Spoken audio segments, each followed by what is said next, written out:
much, everybody. I'm so glad you are here. You are present here.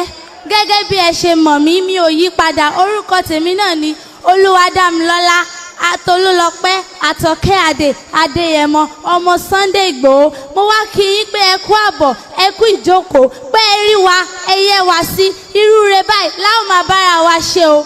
Mo dúpẹ́ tẹ̀yin tí ẹ wá, ẹ̀yin kábíyèsí, kẹ́ ẹ pẹ́, kẹ́ ẹ gbó, kẹ́ ẹ tọ́, kẹ́ ẹ fẹ́ wúpáwú, kẹ́ ẹ fèrègì jòbì. Àrọ̀nù yín kò ní dasán o. Gbogbo nǹkan tẹ́ bá dáwọ́lé a máa yọrí sí rere.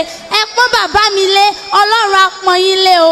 Kábíyèsí, on behalf of my father, my loving father, I'm saying thank you so much, Your Majesty. I'm taking Senator Omishore, thank you very much. I'm so glad you are here.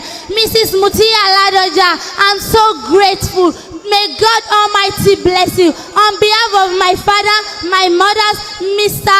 Sunday Adeyemo Igboho and Mrs. Toyosi Adeyemo and Mrs. Aderopo Adeyemo, I am here to read the welcome address. The chairman of the occasion, Royal Father here present, the governors here present, distinguished senators here present, my lord spiritual and temporal distinguished guests, the media crew, and ladies and gentlemen, special thanks to God Almighty for making today's occasion a reality, because the Bible says, if God does not build the house, the labor in vain that build. Much gratitude goes to my loving father in person of Mr. Sunday Adeyemo, who indeed to fit to build such a magnificent house for his family. Indeed, we are grateful to God.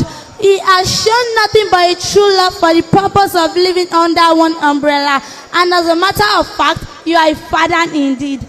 It is important to acknowledge the support of my father, better as in person of Mrs. Toyosi Adeyemo and Mrs. Aderopo Adeyemo, because it is true that behind a successful man, there must be a woman. My father has two beautiful women behind him. Thanks for your support and understanding. Lastly, I welcome all the guests and important personalities to this occasion for rejoicing with us. I pray that the goodness and mercies of the Almighty God shall continue to abide with you and your household. Thank you and God bless you. Bẹ́ẹ̀ kúkú ṣe mọ̀, èmi lọmọ ládé, ọmọ aláàfin àládé, ọmọ aládé aládìkú làgbà fáláàfin. Thank you and God bless you.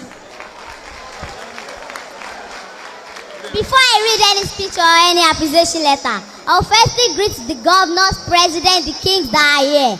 And I'll greet them in our cultural language, which is Yoruba language. Mo kí gbogbo ẹ̀yin bàbá àti ẹ̀yin màmá mi tí ẹ wá níbí. Ẹ kú oríire ọjọ́ ayọ̀ ọjọ́ òní. Mo dẹ̀ kí yín ẹ ṣé tí ẹ wá síbí bí. Mo dẹ̀ kí yín pé ẹ ṣé tí ẹ wá síbí bí. Iwájú lójúgun gbé. Ẹ ò ní rẹ̀yìn. Mo dẹ̀ wá kí gbogbo ẹ̀yin kábíyèsí, president, governors, senators tẹ wá níbí. Ẹ pẹ́ bí ọ̀pẹ. Ìgbà yẹn tòrò bí omi àfòwúrọ̀ pọ́n nítorí yíyẹ ní yẹyẹ ilé, dídẹ̀ ní dàdàbà lọ́rùn, ayẹyìn kalẹ̀, kábíyèsí. Mo kí gbogbo yín ẹ ṣé ẹ kú ìfẹ́ tẹ wá bíbí. Now before I read any speech, mo wá máa kí bàbá mi, máa kí wọn tìlú tìdílé ni. Ẹ mọ̀ mí ni, èmi gangan lọmọ yín àtàtà Bísọ́lá Adéyẹmọ. Mo yá ẹ jẹ́ wá kí bàbá mi nísìn. Ìgbòho náà ti wá. Ìgbòho mọ̀ rẹ́, ọmọ alágbàdo òde, ọmọ atapẹ́tẹ́ wọnú omi, ọmọ gègèlè ló wodò sànyà. Ìsàyà ògé mi láàrin ìdí, omi kó sí nìkan sí mi lẹ́nu. Ọmọ òkúta mẹ́ta òkè Ìgbòho. Ọmọ òkúta mẹ́ta òkè Ìgbòho. Ọ̀kan ṣe mí dọ̀bàdọ̀bà, ọ̀kan ṣe mí máa rọra.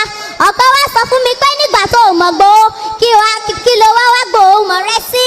Now I will start reading the speech, which says, how do I describe my father? A father that shows true love to his children. A caring father who considers the needs of his children as being more important than any other thing. A father who shows light on the path of his children by providing sound education, which one could never imagine. An energetic, dedicated father that will never compromise. A father who shows us the whole world by traveling far and near. My father, Mr. Sunday Adeyemo, my gold, my jewel, and my model. And I pray that you shall continue to shine and glory of the God will not depart from us. In Jesus' name. Keep it up, sweet father. because the sky is just your beginning. Once again, I welcome all the guests. Thanks and God bless. And I pray for my mothers and my fathers are here. May God bless you. Ẹ ṣé, ẹ kú ayọ̀ òní. Gbogbo rere báyìí la máa ríra wa bá a ṣe. Ẹ ṣé o.